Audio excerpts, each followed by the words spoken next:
समय, समाज और सच्चाइयों की अविरल बहती धारा लोक संघर्ष में आप सभी दर्शकों का हार्दिक साथियों नमस्कार। मैं बजरंग लाल पटेल आपके सामने उपस्थित हुआ हूं एक नए विषय लेकर। विषय है युद्धोन्माद समस्या का हल नहीं।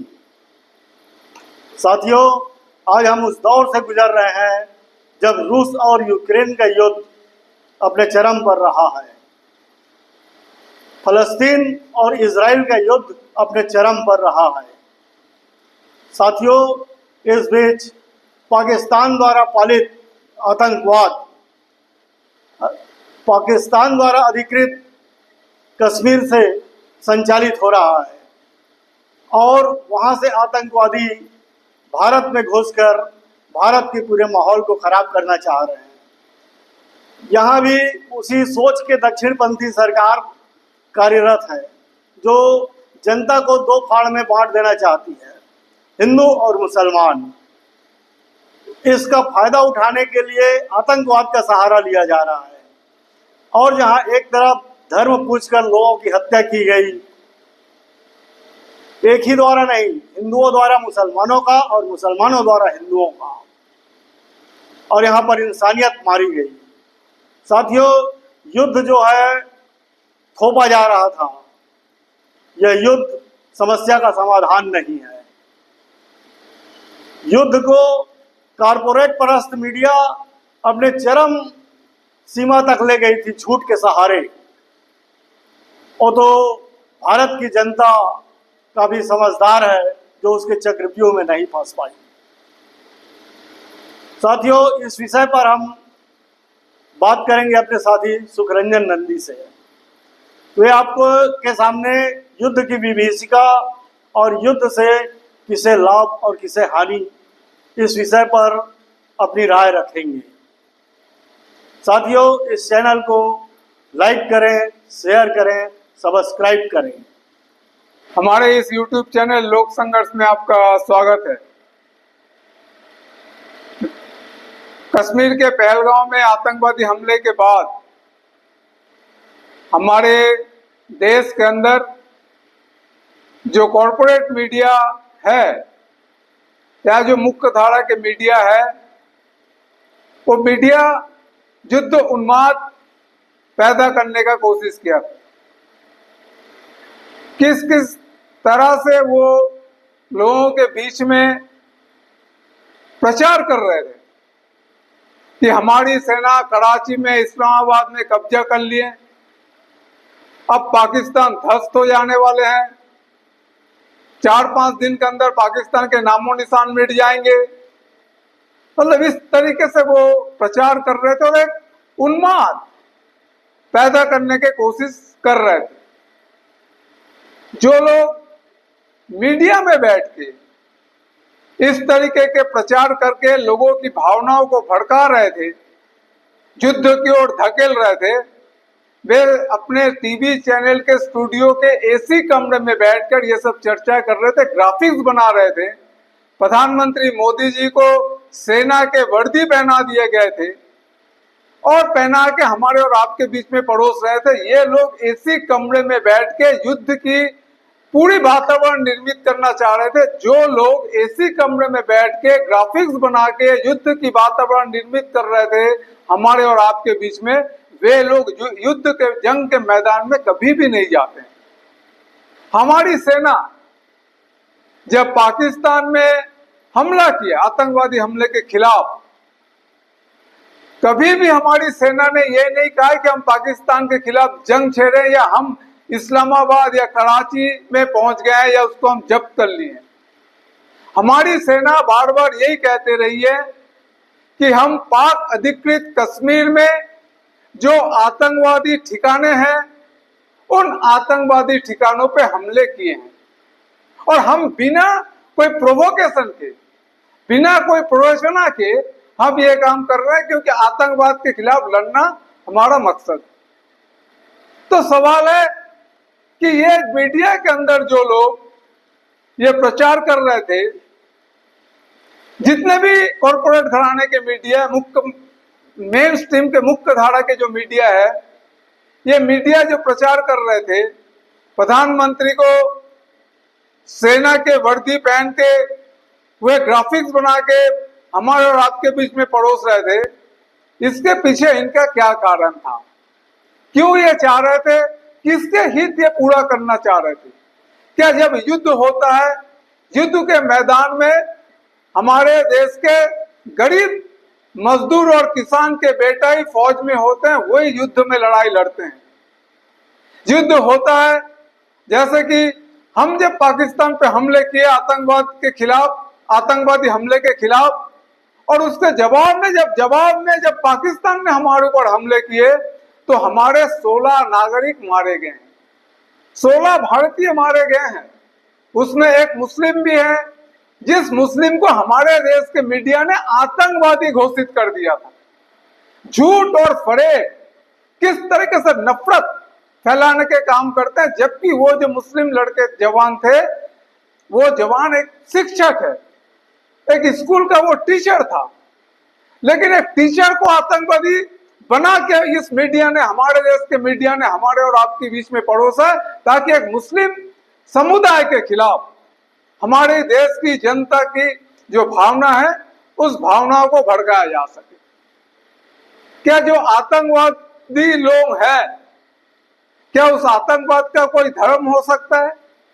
वही पाकिस्तान के, अगर ये पाकिस्तान के आतंकवादी अगर हमारे देश के पहलगांव के अंदर हमला करके 26 लोगों को जान लेता है, तो 6 तारीख को वही पाकिस्तान के आतंकवादी बेलूचिस्तान के अंदर हमला करता है और पाकिस्तान के 7 सेनाओं का हत्या करता है। ये वही पाकिस्तानी आतंकवादी है जो पाकिस्तान के आतंकवादी वहां के लाल मस्जिद पे हमला करता है, वहां पे मजार में, ईदगाह में हमला करता है, वहां के शिक्षा प्रतिष्ठानों में हमला करते हैं और हमला करके वहां पे मुसलमान लोगों का ही कत्ले आम करते हैं। ये पाकिस्तान के वही आतंकवादी लोग हैं जो आतंकवादी नोबेल पुरस्कार पाने वाली 11 साल की बच्ची मलाला की हत्या करने के लिए उतारू थे। तो ये जो आतंकवादी होते हैं, इन आतंकवाद का कोई धर्म नहीं होता, कोई जाति नहीं होता, कोई भाषा नहीं होता, इनका एक ही काम है, ये आतंकवादी है। क्या आप बता सकते हैं हमारे देश के अंदर जो राष्ट्रपिता गांधी जी की हत्या किया है, वो कोई मुस्लिम थे क्या? कोई मुस्लिम गांधी जी का हत्या नहीं किया है। जो कलबुर्गी गौरी लंकेश हत्या की है, वो कोई मुस्लिम थे क्या? तो इसीलिए जो धर्म के नाम पे आतंकवाद को देखने की कोशिश कर रहा है, धर्म के नाम पे कट्टरता को देखने की कोशिश कर रहा है, वो हमारे देश के अंदर जनता के बीच में जहर फैलाने का काम कर रहा है। वो हमारे देश के अंदर विभाजन की राजनीति पैदा करने का कोशिश कर रहा है, और ये विभाजन की राजनीति हमारे देश के शासक वर्ग के हित पहुंचाता है। पूरे दुनिया के अंदर जितने हथियार उत्पादन होते हैं, उस हथियार उत्पादन के 40% हथियार जो है खुद से अमेरिका पैदा करता है।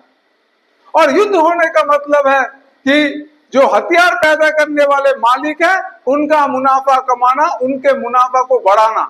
युद्ध की जो बात है, मीडिया में जो प्रचार कर रहे थे, युद्ध की एक वातावरण निर्माण करने की कोशिश कर रहे थे, जबकि हमारी देश की सरकार, हमारी देश की सेना कभी भी ये बात को नहीं कहा है कि हमारा देश पाकिस्तान के साथ युद्ध छेड़ा है। लेकिन मीडिया वाले झूठा प्रचार हमारे और आपके बीच में करते रहे हैं। ये जो मीडिया वाले हैं, इनको शायद मालूम नहीं है कि इस साल जो वर्ल्ड प्रेस फोटोग्राफी का जो पुरस्कार मिला है, वो पुरस्कार किसको मिला है और वो पुरस्कार किस लिए मिला है। कम से कम इतनी जानकारी तो जब ये मीडिया वाले मीडिया के काम करते हैं, टीवी चैनल के जो एंकर हैं, मीडिया के साथ जुड़े हैं, बड़े बड़े सब पत्रकार हैं, इन पत्रकारों को इतनी जानकारी तो होना ही चाहिए कि वर्ल्ड प्रेस फोटोग्राफी में किसको पुरस्कार मिला है और किन तस्वीर को पुरस्कार दिया गया है। सिर्फ इस साल ही नहीं, पिछले साल भी किसको पुरस्कार मिला है और क्या फोटोग्राफी के कारण पुरस्कार मिला है, इतनी न्यूनतम जानकारी कम से कम इन मीडिया के कर्मियों के पास होना ही चाहिए, इन बड़े बड़े एंकरों के पास तो होना ही चाहिए। ये तस्वीर को आप देखिए, ये तस्वीर है फिलिस्तीन की। फिलिस्तीन का महमूद अज्जू नाम बच्चा का ये तस्वीर है।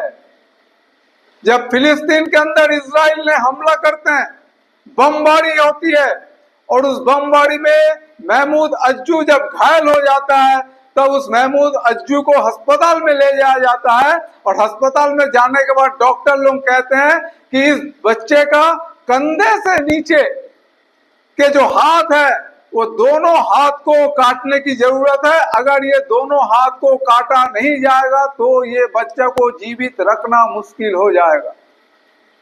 और फिलिस्तीन के अंदर ऑपरेशन करने के लिए, बेहोशी के लिए जो एनेस्थीसिया की जरूरत पड़ती है उसकी कमी है, क्योंकि इजराइल ने वहां पे आर्थिक नाकाबंदी करके रखा है, वहां पे दवाइयों की कमी है। तो बिना बेहोश किए हुए उस 9 साल के बच्चे के दोनों हाथ को काटा जाता है।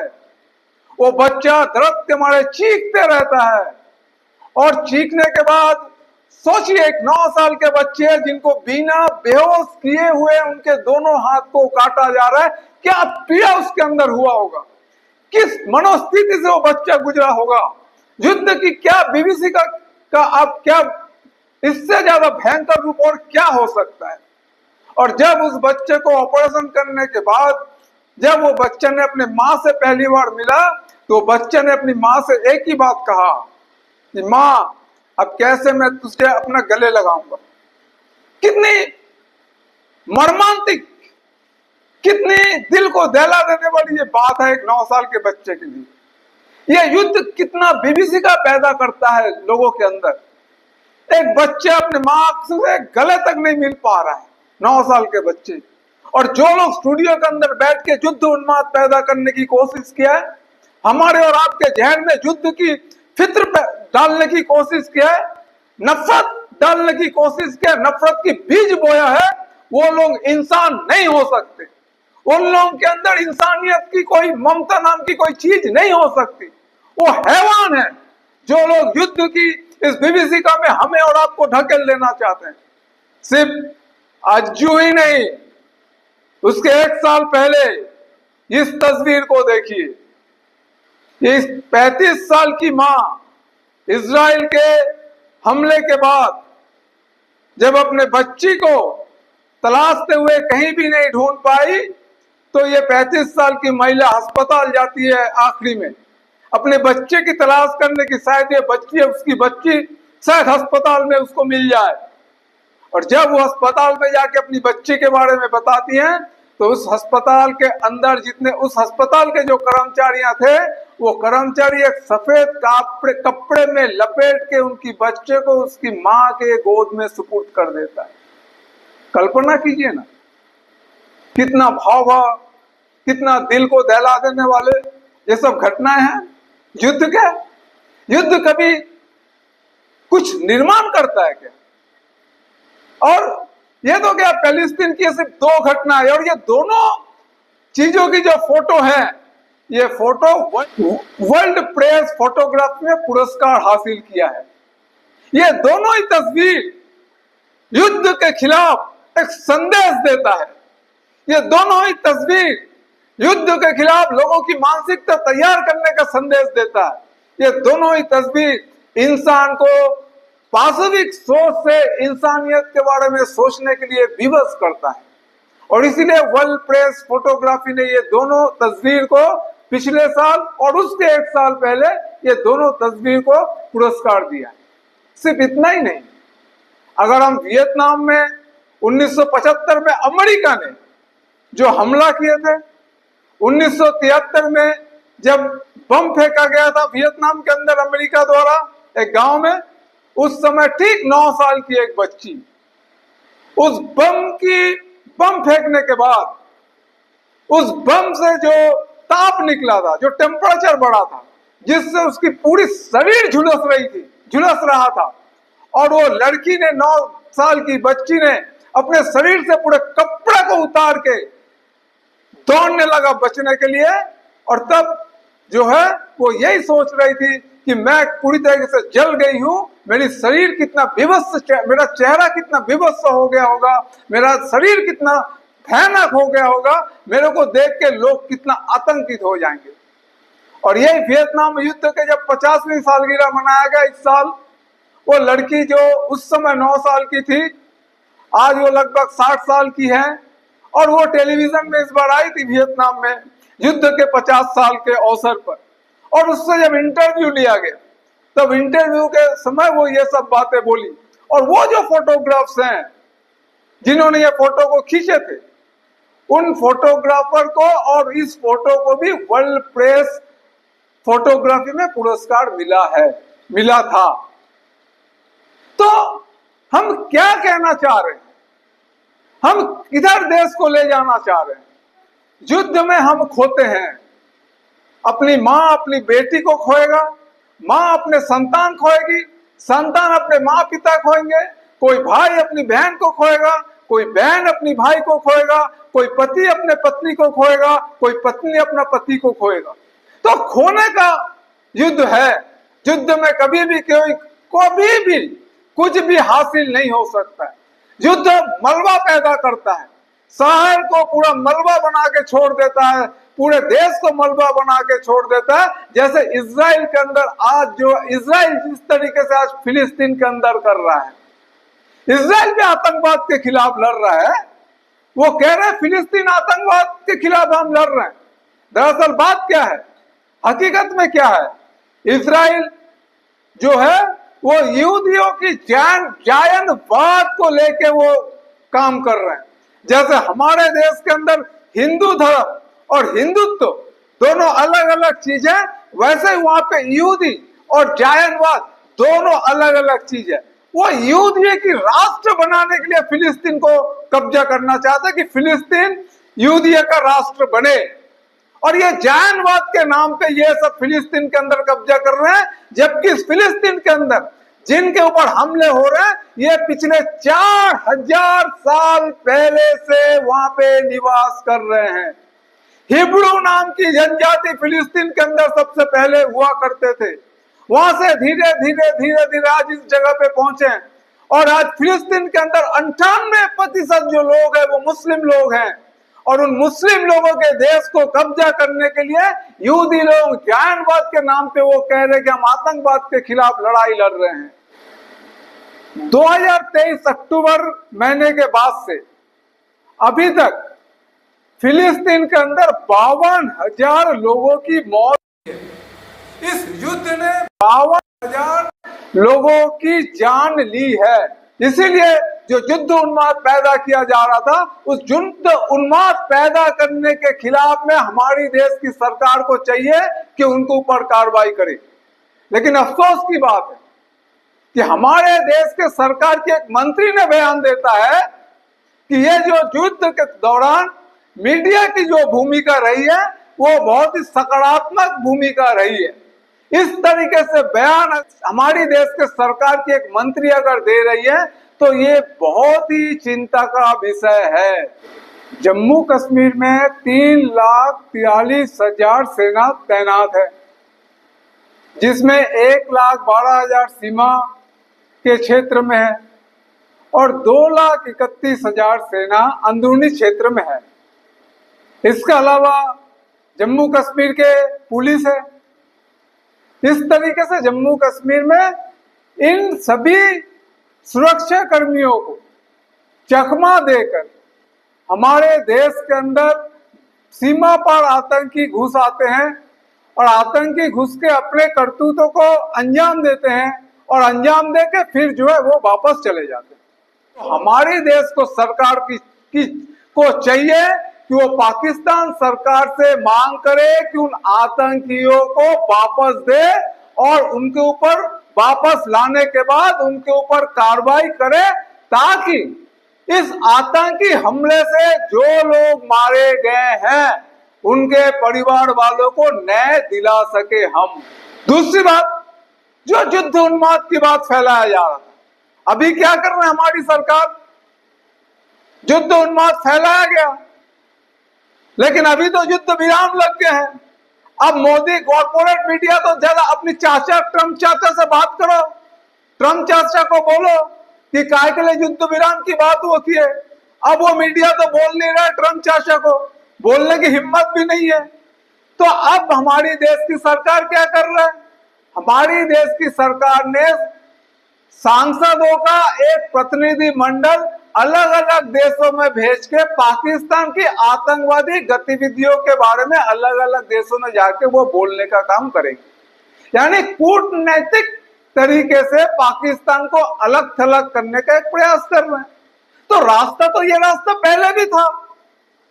तो मीडिया जो जिस तरीके से सिर्फ युद्ध ही एकमात्र रास्ता है बोल के जो प्रचार किया है, अब सरकार अलग अलग रास्ता को भी अख्तियार कर रहा है, अलग अलग रास्ते पे भी जाने के बारे में सोच रहे हैं। और ये जो प्रतिनिधि मंडल जाएंगे, इस प्रतिनिधि मंडल में कांग्रेस के भी 4 प्रतिनिधि होंगे, इसमें वामपंथी पार्टी के भी प्रतिनिधि होंगे, सरकार पक्ष के भी प्रतिनिधि होंगे, और अलग अलग देशों में जाके ये संसद के प्रतिनिधि मंडल अलग अलग देश में जाके पाकिस्तान के खिलाफ अपनी बातें रखेंगे। तो ये जो युद्ध फैलाया जा रहा है, युद्ध के लिए जो एक वातावरण निर्माण किया गया था, हमारे देश के अंदर जो मुस्लिम लोग हैं उनके खिलाफ एक वातावरण निर्माण करने का कोशिश किया गया था। लेकिन इस मीडिया को यह बात भी प्रचार करना चाहिए था कि आतंकवादी हमले के खिलाफ, पहलगांव में के हमले के खिलाफ, कश्मीर के अंदर कश्मीरियत को बचाने के लिए वहां पे 35 साल बाद सभी राजनीतिक पार्टियों ने, सभी लोगों ने धर्म, भाषा, क्षेत्र से ऊपर उठकर एक साथ आतंकवाद के खिलाफ आवाज उठाया और एक दिन कश्मीर बंद में सभी लोग हिस्सेदारी किए। वहां पे कोई हिंदू और मुस्लिम नहीं, सब लोग कश्मीर किया। 35 साल में पहली बार ऐसा हुआ, क्योंकि जो आतंकवादी धर्म पूछ के लोगों की हत्या किया है, और इस हत्या के बाद वहां की जो अर्थव्यवस्था, टूरिज्म, जिस पर्यटन के आधार पे कश्मीरियों की आजीविका है, अगर उस टूरिज्म के ऊपर हमला किया है, अगर उस पर्यटन के ऊपर हमला किया है, इसका मतलब ये आतंकवादी लोग कश्मीर के अंदर रहने वाले उन गरीब मुस्लिम परिवार जो पर्यटन के आधार पे जिनकी जीविका चलता है, उनके पेट पे भी हमला किया है। 26 भारतीयों को जान से मारा है, लेकिन साथ साथ हजारों भारतीय जो कश्मीर के अंदर है उनके पेट पे भी लात मारा है, क्योंकि वो भी गरीब परिवार के हैं। इसलिए आतंकवाद, जो आतंकवादी हैं, वो आतंकवाद का कोई धर्म नहीं हो सकता। वो आतंकवाद कभी धर्म देख के किसी पे हमला नहीं करता। वो आतंकवाद का काम है आतंक फैलाना। आतंकवाद आतंक फैला के अपने आप को स्थापित करने का काम करता है। और ये जो बात बार बार कहा जा रहा था कि 370 धारा 35 से खत्म करके कश्मीर के अंदर आतंकवाद को समाप्त कर दिया गया है, ये फिर बता रहा है कि ये जो घटना पहलगांव के अंदर हुआ है, ये जो दावा सरकार के तरफ से कर रहा है, ये दावा में कुछ कमियां हैं। हमारे देश के आजाद होने के बाद कश्मीर भारत का हिस्सा नहीं था, रियासत था, जिसके राजा हिंदू थे, हरि सिंह। और हमारे देश के आजादी के बाद जब कश्मीर के ऊपर पाकिस्तान ने हमला किया, तब हरि सिंह वहां से भाग गए, फरार हो गए। और जो प्रजा परिषद थे उस समय कश्मीर के अंदर, वो प्रजा परिषद चाह रहे थे कि कश्मीर पाकिस्तान में शामिल हो जाए। लेकिन कश्मीर के अंदर जो फारूक अब्दुल्ला के पिताजी थे, शेख अब्दुल्ला, जो उमर अब्दुल्ला के दादाजी हैं, वो शेख अब्दुल्ला ने वहां पे पाकिस्तान के खिलाफ वहां के लोगों को लेके संघर्ष किया। शेख अब्दुल्ला ही था जिन्होंने तय किया कि वो पाकिस्तान के साथ नहीं जाएंगे। उन्होंने तय किया हम भारत के साथ रहेंगे। और उन्होंने तब नेहरू जी से बातचीत हुआ कि हमको धारा 370 के तहत कुछ प्रावधान दीजिए और हम भारत में ही रहेंगे, लेकिन हम पाकिस्तान के साथ शामिल नहीं होंगे। तब जाके ये 370 धारा लागू हुआ है कश्मीर के अंदर। और ये जिस 370 धारा को लेके इतना ज्यादा दुष्प्रचार कि 370 धारा के तहत कश्मीर में जाके कोई भी हिंदू या कोई भी जो है जमीन खरीद नहीं सकता, इसलिए धारा 370 खत्म किया जाना चाहिए। तो हमारे देश के भी जो आदिवासी क्षेत्र हैं, 5वीं अनुसूची है, या आदिवासी का कोई जमीन हमारे देश के अंदर कोई भी नहीं खरीद सकता है। नागालैंड के अंदर कोई भी जमीन बाहरी कोई भी आदमी खरीद नहीं सकता है। तो ये जो प्रचार किया गया, धारा 370 अगर है तो वहां पे कोई जमीन नहीं खरीद सकता है, तो हमारे देश में ऐसे बहुत सारे जगह हैं जहां पे सिर्फ वहीं के लोग उस जमीन के मालिक है, दूसरा कोई उस जमीन को खरीद नहीं सकता है। जो जनजाति समाज के लोग हैं वो जनजाति समाज के जमीन गैर जनजाति समाज के कोई नहीं खरीद सकता है। नागालैंड के अंदर आप जाके जमीन नहीं खरीद सकते हैं। तो लेकिन ये धारा 370 खत्म करने के बाद आप आज वही कश्मीर में अडानी जमीन खरीद के भारत पाकिस्तान के सीमा में बिजली बनाने का कारखाना बनाया है। कोई गरीब जो अपने गांव से पलायन करके जम्मू कश्मीर में मेहनत करके रोजी रोटी कमाने के लिए जो जाता है, वो गरीब कश्मीर में जमीन नहीं खरीद सकता। यही पैसे वाले लोग कश्मीर में जमीन खरीदेंगे, होटल बनाएंगे, उससे पैसा कमाएंगे। तो पैसा कमाने वाले लोग को ही कश्मीर की जमीन चाहिए, और इसीलिए धारा 370 को खत्म किया गया, ताकि हमारे देश के जो बड़े बड़े पूंजीपति हैं, हमारे देश के जो बड़े बड़े लोग हैं, वो उस जमीन को खरीद सके। कोई आम जनता कोई कश्मीर में जाके जमीन नहीं खरीदेगा। आम मेहनत करने वाले मजदूर किसान कश्मीर में जमीन नहीं खरीदेगा। जो लोग पाकिस्तान और भारत के बीच में युद्ध उन्माद पैदा कर रहे हैं, युद्ध के माहौल पैदा करने की कोशिश कर रहे हैं, वो दरअसल समाज में तबाही की ओर ले जाने की कोशिश कर रहे हैं। क्योंकि पाकिस्तान कोई फिलिस्तीन जैसे देश नहीं है। फिलिस्तीन के खुद के कोई सेना नहीं है, उनके खुद के कोई हवाई अड्डे नहीं है। एक हवाई अड्डे था फिलिस्तीन के पास, उसको भी इजराइल ने कब्जा करके रख लिया है। तो सिर्फ फिलिस्तीन जैसे फिलिस्तीन के ऊपर इजराइल सब कुछ कर रहा है, बमबारी कर रहा है, हमले कर रहा है, लेकिन उसके जवाब में फिलिस्तीन के पास कुछ भी नहीं है जवाबी कार्रवाई करने के लिए। और वो एक तरफा कर रहा है, इजराइल आतंक कायम करके युद्ध के माहौल युद्ध कर रहा है। लेकिन अगर पाकिस्तान के साथ अगर हमारा देश का युद्ध होगा, तो पाकिस्तान भी परमाणु शक्ति से लैस एक संपन्न देश है, और अगर दोनों देशों के बीच में युद्ध होने का मतलब है कि दोनों देशों में तबाही होना निश्चित है। क्या सिर्फ हमारे देश पाकिस्तान को 4 घंटा 5 घंटे में पूरी तरीके से तबाह कर देगा? ये हो संभव है? क्या पाकिस्तान के पास हथियार नहीं है? क्या पाकिस्तान को दूसरे जो देश है वो देश पाकिस्तान को हथियार देकर मदद नहीं करेगा?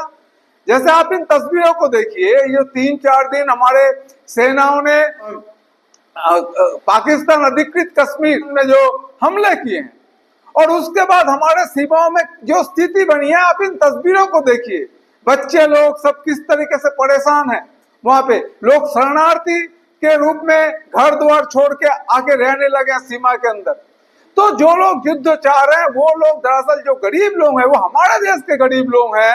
हमारे देश के गरीब लोग भी, सीमा के अंदर रहने वाले लोग भी युद्ध नहीं चाहते हैं, क्योंकि युद्ध होने का मतलब है तबाही और बर्बादी होना निश्चित है। क्योंकि आतंकवाद से लड़ना और पाकिस्तान से लड़ना या मुस्लिम समुदाय से लड़ना, ये तीनों अलग चीज है। तीनों को गटमट किए जा रहे हैं। हमारे और आपके जहन में ये बात को परोसा जा रहा है कि आतंकवाद मतलब मुस्लिम यानी पाकिस्तान।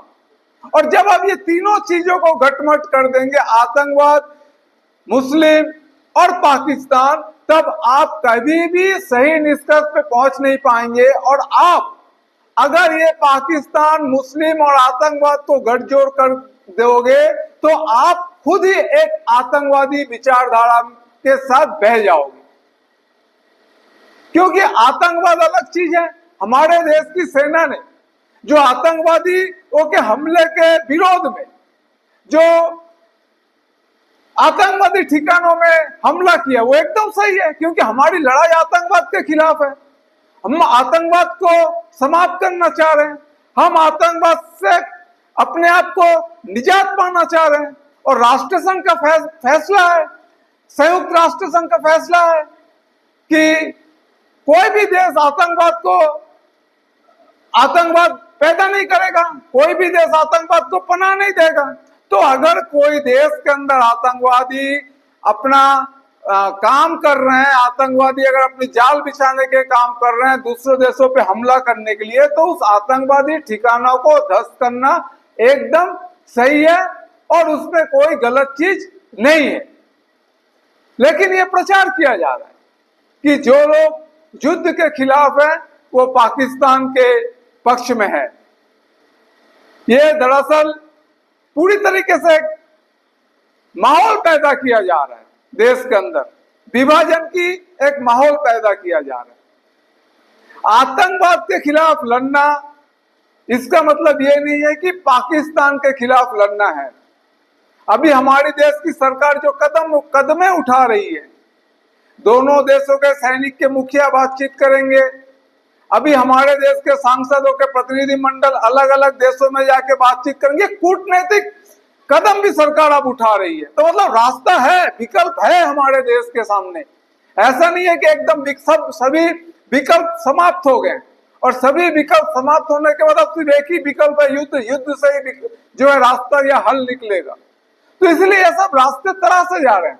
लेकिन ये जो प्रचार किए जा रहे हैं कि जो लोग युद्ध के खिलाफ है वो लोग पाकिस्तान के साथ है, वो पाकिस्तान परस्त है, ऐसा जो प्रचार किए जा रहे हैं ये प्रचार पूरी तरीके से गलत है। क्योंकि युद्ध के खिलाफ आज से नहीं, या नफरत के खिलाफ आज से नहीं, आज से 100 साल पहले भी लोग युद्ध के खिलाफ या नफरत की जो राजनीति है उस राजनीति के खिलाफ आवाज उठाए। अब आतंकवाद के खिलाफ लड़ना चाहते हैं, अब नफरत के खिलाफ लड़ना चाहते हैं। हम भी आतंकवाद से लड़ना चाहते हैं, नफरत के खिलाफ लड़ना चाहते हैं। तो अगर आप आतंकवाद से नफरत के खिलाफ लड़ना चाहते हैं तो जर्मन के अंदर जर्मनी लोग जब यहूदियों के ऊपर अत्याचार किए थे, यहूदियों को जर्मन से निकाले थे, तब जो है लोग यहूदियों के पक्ष में खड़े थे, जर्मनी के विरोध किए थे। लेकिन वही यहूदी लोग अब जब फिलिस्तीन के अंदर हमला कर रहे हैं और मुसलमानों की हत्या कर रहे हैं, तब जो शांति प्रिय लोग हैं, जो युद्ध के खिलाफ है, जो लोग एक समय जर्मन में यहूदियों के ऊपर हमले के समय यहूदियों का समर्थन कर रहे थे, आज वही लोग यहूदियों के खिलाफ में हैं और वही लोग फिलिस्तीन के अंदर जो मुस्लिम लोग के ऊपर हमले हो रहे हैं उस मुस्लिम लोगों के साथ खड़े हैं।